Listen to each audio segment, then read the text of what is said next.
और वहाँ संस्कृति होटल है राजगढ़ में, हम वहीं ठहरे थे नाइट में, सुबह सुबह आया और जो जो स्टोरी बताया दैट वाज स्टनिंग रियली। ठीक है, उसको नेक्स्ट डे ही सस्पेंड करवा दिया, हटवा दिया। और सुनिए, उस पत्रकार अभी को, महीना दिन हुआ है ना उस पत्रकार को।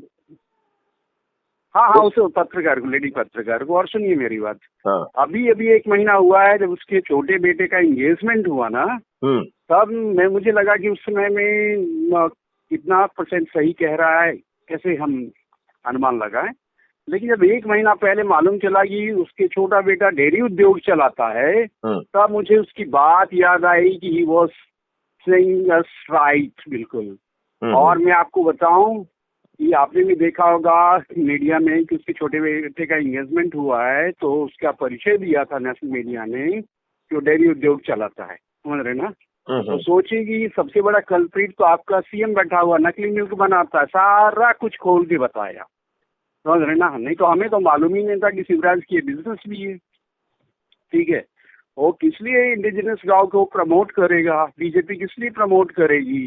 वो इसी पे तो कमलनाथ ने वो ले लिया, बोला कि हमको ये हिंदुत्व की बातें कर। प्रभु नारायण जी, देखिए, हम इंडिविजुअल्स को हैंडल करने की बजाय यदि एक इकोसिस्टम क्रिएट कर दें। देखिए, इकोसिस्टम में 2 बातों पे एक साथ ध्यान देना होगा। देखिए, एक तो ये है कि जो है केमिकली पॉइजन को दूध के रूप में बेचना असंभव बना दिया जाए, इट इज डूएबल, राइट। आप ये बताइए, जितनी भी गायें हैं उनको मैप किया जा सकता है, उनको RFID से जोड़ा जा सकता है, उन्हें ऐप से जोड़ा जा सकता है। उस पे यदि मध्य प्रदेश में करते हैं तो पब्लिक ऑटोमेटिकली अपने साथ जुड़ रही है। क्योंकि विषय में बताना चाह रहा था, मैं आपको एक चीज ये कह रहा हूँ, यदि आप आज करोगे तो आपकी कुगति कर दी जाएगी। लेकिन यही काम आप, सुन लीजिए मेरी बात, एक सेकंड मेरी बात सुनिए। देखिए, मैं आपको एक आगाह करना चाहता हूँ कि आप करके दिखाने वाली, मुझे मालूम है इनकी गुंडागर्दी भी निकाली जा सकती है, ऐसा नहीं है, लोग हैं, पब्लिक भी आपके साथ। मैं उल्टा कह रहा हूँ, हम इन्हीं लोगों का उपयोग क्यों ना करें, लोगों को जोड़कर 100 करोड़ को पहुंच कर इन्हीं को जो है ना बेबस क्यों ना करें उस नए इकोसिस्टम के लिए। और यदि ये बेबस नहीं होते हैं तो मैं एग्री हूँ। एक पॉइंट और बता दूं जी, 657 लगभग गौशालाएं बनाया, कमलनाथ क्यों जीता था, बोला कि हिंदुज्म की ठेकेदारी ले रखा है गाय के लिए। फरवरी 2019 तक ये सिर्फ 1 रुपीज 85 पैसा देते थे गाय के पाउडर के लिए, जो एक चॉकलेट भी नहीं मिलता। आप देख सकते हैं इस पे गूगल पे सर्च करके, आपकी गवर्नमेंट की रिपोर्ट बता रहा हूँ। तो कमलनाथ ने बोला ये नौटंकी कर रहा है, उसने 20 रुपया बोला देंगे और गौशालाएं हर पंचायत में बनाई, उसने बना दिया। ठीक है, लेकिन देख लीजिए अभी है एक प्रोजेक्ट है 27 लाख से लेकर 1.5 करोड़ का। ठीक है, लेकिन आज करीब 250 से ज्यादा बंद हो चुके हैं। कारण क्या, मेरे पास डेटा स्टडी है, तब बता रहा हूँ कि इससे कमलनाथ का नाम होगा, इसलिए वो अब गौशालाओं को पैसे नहीं दे रहे, समझ रहे ना। और इस पॉलिटिक्स से बेचारी गाय फंस गई मध्य प्रदेश में, समझ रहे ना। सो मेरा कहना है कि इसकी एक प्लानिंग करिए रियल में, और मध्य प्रदेश में आप इफेक्टिवली वर्क कर सकते हैं। प्रभु नारायण जी, मैं इस दुष्ट व्यवस्था में करके दिखाने की बजाय एक तो कॉन्सेप्ट पहले बताना चाहेंगे, नंबर 1, और कॉन्सेप्ट पे चर्चा करना चाहेंगे बिना ग्राउंड पे उतारे। क्यों? क्योंकि ये सभी दुष्ट शक्तियां आपके कॉन्सेप्ट को डिफीट करने के लिए लग जाएंगी और आपका फेल होना सुनिश्चित है। आपके खिलाफ षड्यंत्र किया जाएगा, आपके विरुद्ध अपराध पंजीबद्ध होंगे, आपको जेल में डाल दिया जाएगा। एक बात मैं इसी को उल्टा कह रहा हूं, एक मिनट, मैं इसका उल्टा, एक मिनट, मेरी बात मुझे कह लेने दीजिए, फिर उसके बाद मैं आपकी बात सुनता हूं। मैं ये कह रहा हूं कि इसी बात को करने के लिए मैं तो कह रहा हूं कि मैं रोजगार का मौलिक अधिकार दे दूंगा, मैं हेल्थ का मौलिक अधिकार दे दूंगा, मैं फूड का मौलिक अधिकार दे दूंगा, जिसमें भारत के हर गरीब से गरीब व्यक्ति को अन्न का, दूध का, दही का, घी का, शहद का और जीवन वर्धक औषधियों का मौलिक अधिकार होगा। और ये मौलिक अधिकार उन लोगों को लिए भी होगा जिनके खीसे में पैसा नहीं है, लेकिन कोई भी चीज मुफ्त में नहीं दी जाएगी। तो इसके लिए भी हमने व्यवस्था, एक कर्जहीन व्यवस्था पैदा की है कि भारत के हर व्यक्ति के 2 अकाउंट होंगे, एक अर्निंग अकाउंट और दूसरा कॉस्ट सेटलिंग डेबिट अकाउंट। तो जब आप गरीब हैं और आपके खीसे में पैसे नहीं हैं, तो आपको कहीं से कर्ज नहीं लेना होगा, आपके डेबिट अकाउंट से ही जो है ना अपने आप भुगतान हो जाएगा। और बहुत अच्छा आइडिया है। जब अर्निंग अकाउंट में आएगा तो पे हो जाएगा। अब अज्यूम करिए कि बदकिस्मती से या निष्क्रियता के कारण या जो आज फ्रीबी की आदत लग गई है, सामने वाला प्रयास नहीं करता है, तो सिस्टम आपको पिकअप करेगा कैसे कौन से लोग हैं जिनके जो है डेबिट अकाउंट में अर्निंग नहीं आ रही है, डेबिट अकाउंट में कोई अर्निंग पट नहीं रहा है, तो सिस्टम उनसे निवेदन करेगा कि भाई साहब अब मुझे समय दो, मैं आपके पास आना चाहता हूं, राइट। उल्टा नहीं होगा, उसको नोटिस नहीं जाएगा कि इतने बज के इतने मिनट पे जो ना मेरे कार्यालय पे पहुंचो और नहीं पहुंचे तो तुम्हारे खिलाफ हम वारंट जारी कर देंगे, तुमको जेल में डाल देंगे। ऐसा नहीं होगा। क्यों? क्योंकि हम उसको समृद्ध बनाना चाहते हैं। और फिर जो है हमारी व्यवस्था उसके पास पहुंचेगी और उसे कहेगी कि भाई साहब आपका, उसकी पूरा जो है ना पूरी प्रोफाइल बनाएगी, राइट।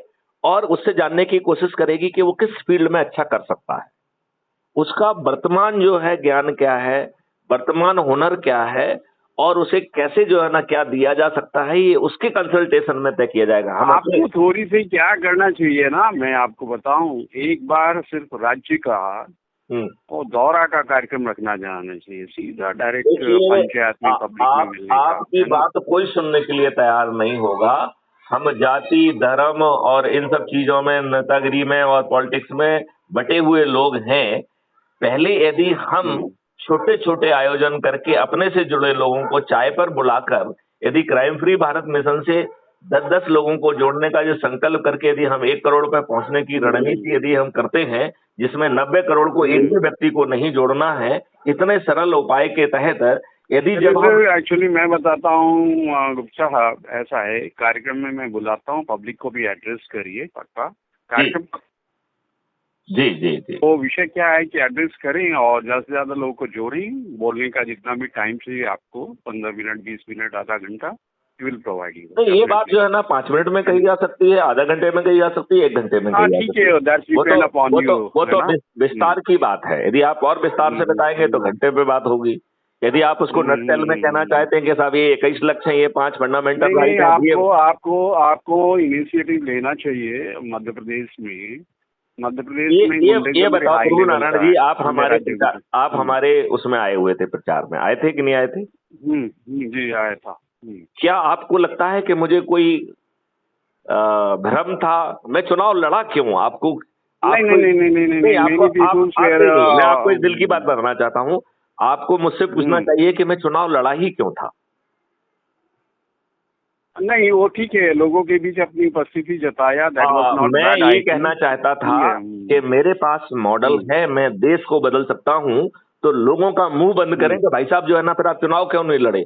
तो मैं ये कहना चाहता था कि मेरे पास मॉडल है और एक डीजी रैंक का ऑफिसर पूरा उसमें जो है ना इकलौता है जो लोकसभा में लड़ा है, ठीक है ना। तो ये कहीं ना कहीं सभी नेताओं के संज्ञान में आया होगा। जरूर इस पर चर्चा भी हुई होगी, जरूर इस पर चर्चा भी होगी। इनकी 2027 में इनकी हेकड़ी निकलेगी और 29 कह रहे हैं ना आप, और आप निश्चित रहिए कि ये जाने वाले। मैं आपसे ये कह रहा हूँ कि हेकड़ी निकल के कोई दुष्ट व्यवस्था स्थापित हो जाएगी तो भारत का भला होने वाला नहीं है। मेरा ये कहना है कि व्यवस्था रिप्लेस करने की बजाय हम इकोसिस्टम की बात करें, हम 100 तंत्र की बात करें, हम 100 तंत्र की बात करें। क्या हम अपना तंत्र स्थापित करेंगे या अंग्रेजों का वही नियम कानून जो भारतीय गुलामों को अपमानित करने के लिए, उत्पीड़ित करने के लिए, शोषित करने के लिए बनाए गए थे, और जिसमें इतनी जटिल प्रक्रिया बनाई गई थी जिससे कि भारतीय जो है वो न्याय के लिए जो है ना दर दर भटके और न्याय की आशा में वो कुछ। मैं देख रहा हूँ एक छोटा सा मामला 38 साल चलाता है, जबकि किसी के रेवेन्यू कोर्ट का विजय होता है, डिसीजन होता है। यदि मैथिली शरण गुप्त नाम वो व्यक्ति इतना क्वालिटी का है, परसों भी अखबार में आए, 80 साल के बुजुर्ग हैं, नेशनल कोऑर्डिनेटर रहे हैं गांधी पीस फाउंडेशन के, बीबी गिरी, जयप्रकाश नारायण के क्लोज एसोसिएट रहे, और व्यक्ति दर्द ठोकर खाता है इस राष्ट्र में। तब मैंने जाके नागौर के डीएम को बोला कि आप जो ऐसे से फालतू मामले मंगाते हो, सामने वाला का कोई रिकॉर्ड है नहीं, मैंने भी ये स्टडी किया है, मैंने एक सुप्रीम कोर्ट के लॉयर भी फ्रेंड को ले गया, सब समझा दिया 1 घंटा में। समझ रहे, 1 घंटा बैठा डीएम के साथ, और बताए आपके पास जब ऐसे मामले लेके आते उठा के फेंक क्यों नहीं देते हो? ठीक है, आप स्टडी करो वहीं पे ना खड़े खड़े, आप 38 साल खींचते हो। बताओ, ठीक है, ऐसे काम चलेगा? यस, डीएम लोग का काम प्रभु है, डीएम का नारायण काम जी, है यदि मैं आपकी पूर्ण भ्रष्ट व्यवस्था। एक मिनट प्रभु नारायण जी, यदि मैं आपका उसका उल्टा कहूं कि आज जो है फरियादी भटक रहा है, उसको उसकी सुनवाई नहीं हो रही है, उसे दर दर भटक के अपनी एफआईआर कराने के लिए भी पैसे देना पड़ रहे हैं। बिल्कुल बिल्कुल। और अपोनेंट पार्टी जो है वो अपराधियों से और अपराधी जो लोग हैं या जो ऑफेंडर हैं, वो इस राजनीति और अदरवाइज पुलिस का दुरुपयोग करते हुए और भ्रष्टाचार करते हुए उनके जो विक्टिम हैं उनके विरुद्ध उल्टे या तो काउंटर मुकदमे कायम हो रहे हैं या सिंगल मुकदमा कायम हो रहा है। मतलब विक्टिम की तरफ से मुकदमा कायम ही नहीं हो रहा है, अकेला ऑफेंडर की तरफ से मुकदमा कायम हो रहा है, और बेचारा विक्टिम जो है वो जेल में सड़ रहा है। इस व्यवस्था को भारत सरकार पर जीरो खर्च के साथ और सबको रेवेन्यू बांटते हुए और भारत सरकार को 20 गुना ज्यादा पैसे देते हुए यदि मैथिली शरण गुप्त ऐसी व्यवस्था देने के लिए तैयार हैं जिससे कि 45 दिन में, जिसमें इन्वेस्टिगेशन का 15 दिन का समय भी सम्मिलित है, हम हर व्यक्ति को न्याय दिला देंगे, और इसके लिए ना जजेस की संख्या बाधा बनेगी, ना पुलिस की संख्या बाधा बनेगी, ना वकीलों की संख्या बाधा बनेगी, ना फॉरेंसिक साइंस एक्सपर्ट की बाधा बनेगी, ना रेवेन्यू ऑफिसर की बाधा बनेगी। और कोई एक तो चुनना पड़ेगा हमें ऑब्जेक्टिव वाकई में। मेरी बात सुनिए, और हर किसी को रेवेन्यू स्ट्रीम मिलेगी, इवन फरियादी को भी पैसा मिलेगा। बस केवल एक शर्त है कि यदि वो झूठी एफआईआर करेगा या झूठी गवाही देगा तो जेल में सड़ेगा।